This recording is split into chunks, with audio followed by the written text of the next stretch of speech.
Hi friends, मैं हूँ जैना पटेल और स्वागत है आप सभी का मेरी चैनल जैनास रेसिपी में। तो फ्रेंड्स, आज मैं आपके साथ शेयर करूंगी स्टफ आलू के पराठे की रेसिपी। तो ये स्टफ आलू के पराठे की खास बात ये है कि इसे हम बेले बिना ही बनाएंगे। तो काफ़ी सारे लोग हैं वो आलू पराठा खाना बहुत पसंद करते हैं, लेकिन बनाने के लिए वो डरते हैं क्योंकि आलू पराठा बनाते समय आपका आलू पराठा है वो फट जाता है। तो परफेक्ट तरीके से आलू पराठा बनाने की सारी ट्रिक्स और टिप्स आज मैं आपके साथ शेयर करूंगी। तो इसी तरह से आप पराठा बनाओगे तो आपका पराठा है वो बिल्कुल नहीं फटेगा और एकदम फूला फूला और क्रिस्पी बनकर तैयार होगा। तो चलिए रेसिपी की शुरुआत करते हैं। बनाते हैं स्टफ आलू के पराठे। तो सबसे पहले हम पराठे के लिए आटा लगाएंगे। तो यहाँ पर मैंने 2 कप गेहूं का बारीक वाला आटा लिया है। जो हम रोटी बनाते हैं वही आटा हमें लेना है। तो 2 कप गेहूं का आटा लिया है, उसके साथ हम 1 कप मैदा लेंगे। तो ये मैदा लेना टोटली ऑप्शनल है, लेकिन मैदा लेने से ये आलू पराठे का जो ऊपर का लेयर होता है वो एकदम क्रिस्पी बनकर तैयार होता है। और मैदे की क्वांटिटी आप थोड़ी कम या ज्यादा भी कर सकते हो। अब इसके अंदर हम स्वाद अनुसार नमक डालेंगे। तो यहाँ पर मैंने 1 चम्मच नमक डाल दिया है और उसके साथ मैंने यहाँ पर आधी चम्मच कसूरी मेथी डाली है। तो इस तरह आटे में कसूरी मेथी डालने से पराठा जब हमारा सिकेगा तो उसकी खुशबू है और उसकी फ्लेवर है वो एकदम बढ़िया आती है। अब इसके अंदर हम सिर्फ 2 से 3 चम्मच तेल डाल देंगे और थोड़ी सी हींग डाल देंगे। तो ये आटे में हमें तेल सिर्फ 2 से 3 चम्मच ही डालना है, ज़्यादा बिल्कुल नहीं डालना है, क्योंकि अगर आप थोड़ा सा भी तेल ज़्यादा डालोगे तो आपका पराठा है वो बेलते समय फट जाएगा। अब ये सारी चीज़ को हम पहले आटे के अंदर अच्छे से मिक्स कर लेंगे। अब ये आटे के अंदर हम पानी डालते जाएंगे और इसका हम आटा लगाते जाएंगे। तो ये पराठे के लिए हमें इसका आटा है वो थोड़ा नरम लगाना है, यानी कि हम रोटी बनाते हैं उसका आटा लगाते हैं बिल्कुल वैसा ही आटा हमें लगाना है। तो इसका हमें सख्त आटा बिल्कुल नहीं लगाना है। अगर इसका आप सख्त आटा लगाओगे तो भी आपका पराठा है वो इसके अंदर स्टफिंग भरकर आप जब बेलोगे तो फट जाएगा। तो इसी तरह से हम जरूरत के हिसाब से इसके अंदर पानी डालते जाएंगे और इसका आटा अच्छे से लगा लेंगे।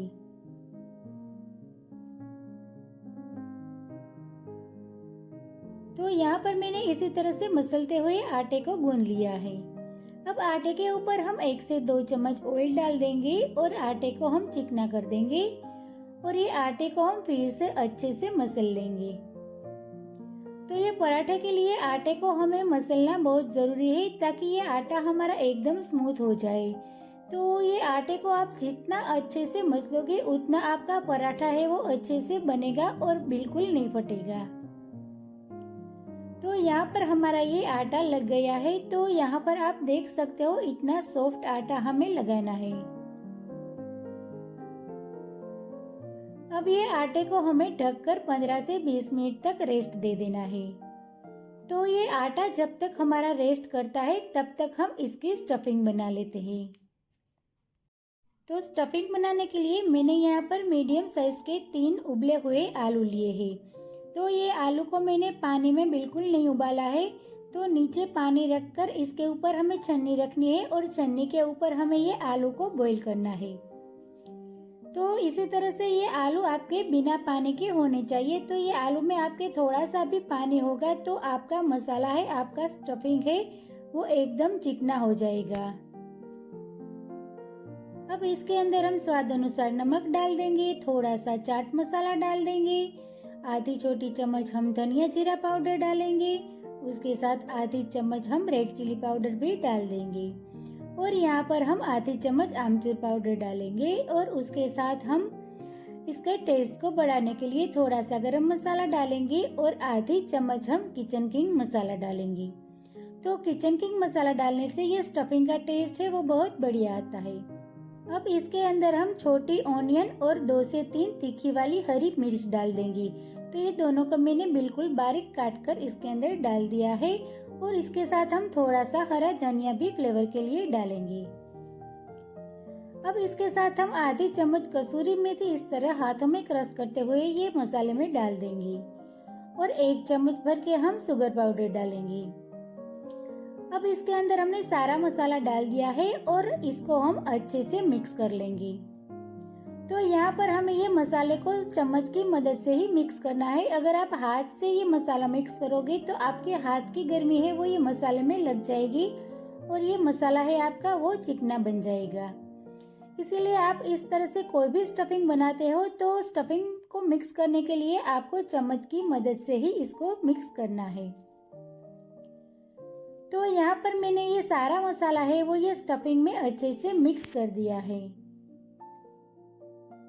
अब सबसे लास्ट में हमें ये मसाले के अंदर 1 चम्मच भर के गेहूं का बारीक वाला आटा डाल देना है। तो ये गेहूं का आटा डालने से ये मसाले में एकदम अच्छे से बाइंडिंग आ जाएगी, ताकि ये मसाला है वो हम पराठे में स्टफ करेंगे तो ये मसाला बिल्कुल बाहर नहीं निकलेगा और ये पराठे के साथ अच्छे से चिपक जाएगा और आपका पराठा भी बिल्कुल नहीं फटेगा। तो इसी तरह से हमें ये पराठे के स्टफिंग में लास्ट में 1 चम्मच गेहूं का आटा डाल देना है। तो यहाँ पर हमारा ये मसाला बनकर बिल्कुल तैयार है। अब ये मसाले को भी हम थोड़ा साइड में रख देते हैं और फटाफट हम एक ग्रीन चटनी बना लेंगे।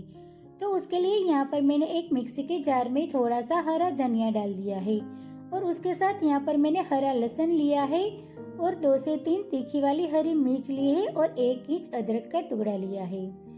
अब इसके अंदर हम आधी छोटी चम्मच नमक डालेंगे, 1 चम्मच हम शुगर पाउडर डाल देंगे और उसके साथ हम आधा नींबू का जूस डालेंगे। अब ये चटनी का कलर है वो बिल्कुल हरा रखने के लिए यहाँ पर मैंने 3 से 4 आइस क्यूब डाले हैं। अब आइस क्यूब डालने के बाद ये चटनी को हमें ग्राइंड कर देना है। तो यहाँ पर आप देख सकते हो हमारी ये चटनी बनकर तैयार हो गई है। तो आइस यानी कि बर्फ डालने से हमारी चटनी का कलर है वो एकदम हरा आता है। तो ये चटनी भी हमारी बनकर तैयार हो गई है। तो उसको भी हम अभी साइड में रख देते हैं और अब हम पराठा। तो यहाँ पर हमारा आटा भी अच्छे से रेस्ट कर चुका है। तो इसको हमें फिर से 1 से 2 बार इस तरह से मसल लेना है। तो ये आटे के ऊपर हम थोड़ा सा तेल या तो थोड़ा सा घी डालकर ये आटे को हम फिर से चिकना कर लेंगे और थोड़ा मसल लेंगे। तो यहाँ पर आप देख सकते हो हमारा आटा है वो एकदम स्मूथ बनकर तैयार हो गया है। तो बस इसी तरह का आटा हमें ये पराठे के लिए चाहिए।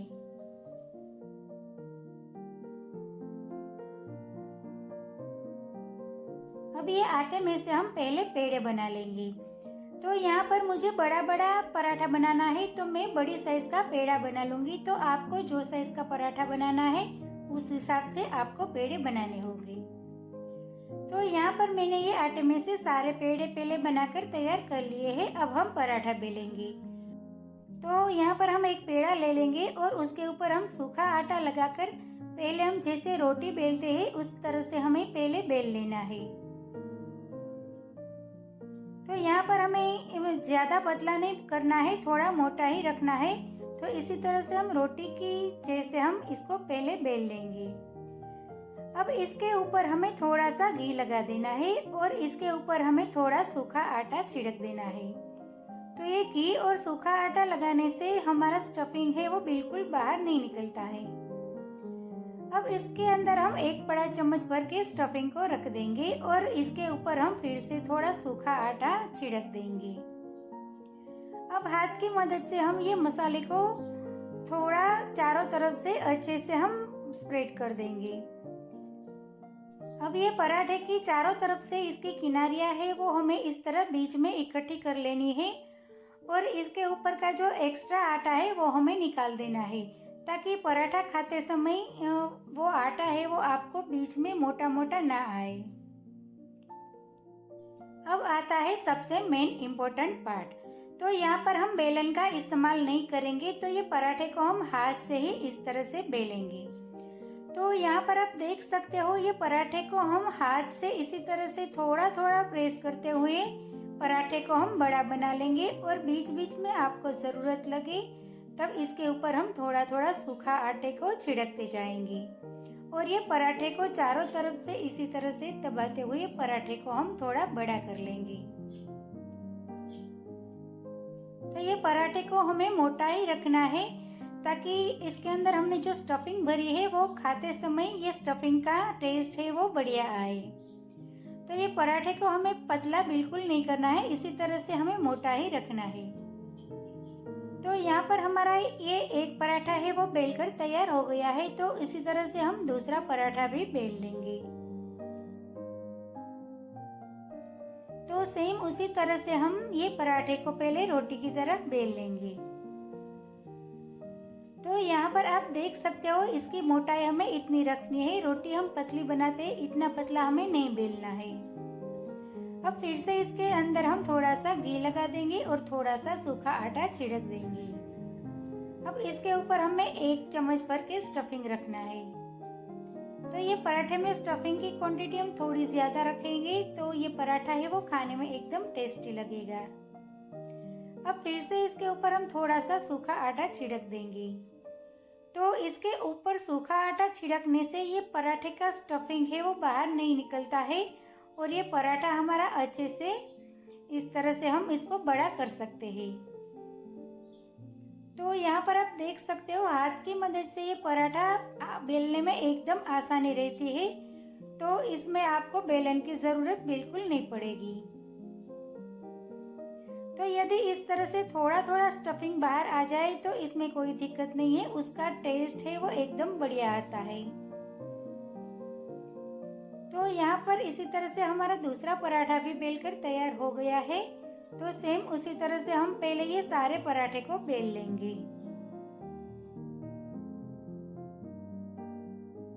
तो यहाँ पर मैंने ये सारे पराठे बेलकर तैयार कर लिए हैं। अब हम इसको सेकेंगे। तो उसके लिए मैंने यहाँ पर एक लोहे का तवा लिया है। तो ये पराठे को हमें लोहे के तवे ऊपर ही सेकना है। तो लोहे के तवे के ऊपर हम सेकेंगे तो ये पराठे का जो टेक्सचर है, उसका लुक है वो बहुत बढ़िया आता है। अब जब हम पहला पराठा सेकते हैं तो उसके पहले हमें ये लोहे के तवे को पूरी तरह से तेल से या तो फिर घी से इस तरह से ग्रीस कर देना है, ताकि पराठा हम इसके अंदर रखेंगे तो ये पराठा हमारा इसके ऊपर चिपके नहीं। तो इसलिए हमें ये तवा को इस तरह से ग्रीस करना बहुत इम्पोर्टेंट है। अब ये तवा हमारा अच्छे से ग्रीस हो गया है। अब इसके अंदर हम पराठा को रखकर सेक लेंगे। तो यहाँ पर मैंने आधा चम्मच घी डाल दिया है। अब इसके अंदर हम पराठा को रखेंगे। तो पराठा को इसके ऊपर रखते समय गैस की फ्लेम को हमें स्लो से मीडियम रखनी है और ये पराठे को हम एक तरफ से थोड़ा सेकने देंगे और इसके ऊपर हम आधी चम्मच घी डाल देंगे। तो ये पराठे को आप घी की जगह तेल या तो फिर बटर में भी सेक सकते हो, लेकिन घी से ये पराठे का टेस्ट है वो बढ़िया आता है। अब पराठा हमारा एक तरफ से थोड़ा सेक जाए तब उसको हमें पलट देना है और गैस की फ्लेम को हमें स्लो रखनी है। तो फिर से हम इसके ऊपर थोड़ा सा घी डाल देंगे और पराठे को थोड़ा सेकने देंगे। तो फिर से हम पराठे को पलट देंगे और दूसरी तरफ भी यहाँ पर आप देख सकते हो पराठा थोड़ा अच्छे से सेक गया है। तो इसी तरह से हम ये पराठे को दोनों तरफ अच्छे से सेक लेंगे। तो यहाँ पर आप देख सकते हो पराठा हमारा अच्छे से फूल रहा है।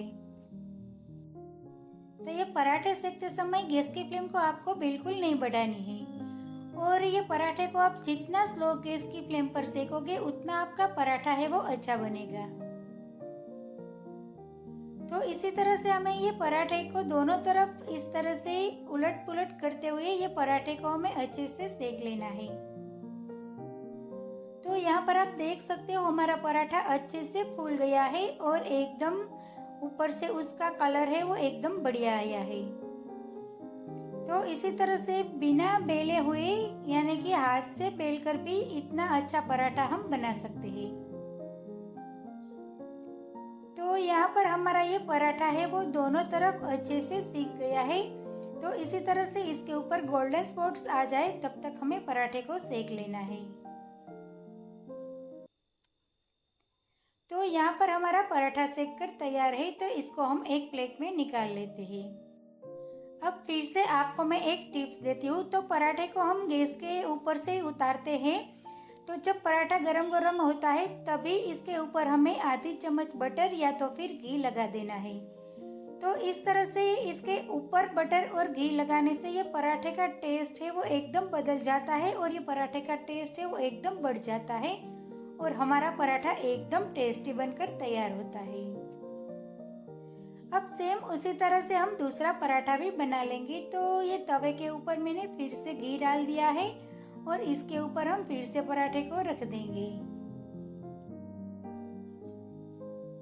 अब इसको हम फिर से जैसे हमने पहला पराठा सेका था सेम उसी तरह से हम ये दूसरा पराठा भी सेक लेंगे। तो दोनों तरफ से बीच बीच में हमें इसी तरह पलटाते हुए ये पराठे को अच्छे से सेक लेना है और याद रहे कि गैस की फ्लेम को हमें बिल्कुल स्लो रखनी है। तो आप देख सकते हो ये दूसरा पराठा भी हमारा अच्छे से फूल गया है और इसको भी हम अच्छे से सेक लेंगे। तो यहाँ पर आप देख सकते हो हमारा ये दूसरा पराठा भी सेक कर तैयार है। तो उसको भी हम वही प्लेट में निकाल लेंगे और इसके ऊपर भी हम फिर से थोड़ा सा बटर लगा देंगे ताकि ये पराठे का टेस्ट है वो 100 गुना बढ़ जाए। अब इसी तरह से हम सारे पराठे सेक कर तैयार कर लेंगे। तो यहाँ पर आप देख सकते हो मैंने सारे पराठे गर्मा गर्म सेक कर तैयार कर लिए हैं और सारे पराठे के ऊपर हम घी या तो फिर बटर लगा देंगे। तो यहाँ पर हमें घी या तो फिर बटर ही लगाना है। अब इसके ऊपर हमें तेल बिल्कुल नहीं लगाना है। तो यहाँ पर हमारा ये सारा पराठा सेक कर बिल्कुल तैयार है। तो चलिए फटाफट हम ये गर्मा गर्म आलू पराठा को दही और हरी चटनी के साथ सर्व कर देते हैं।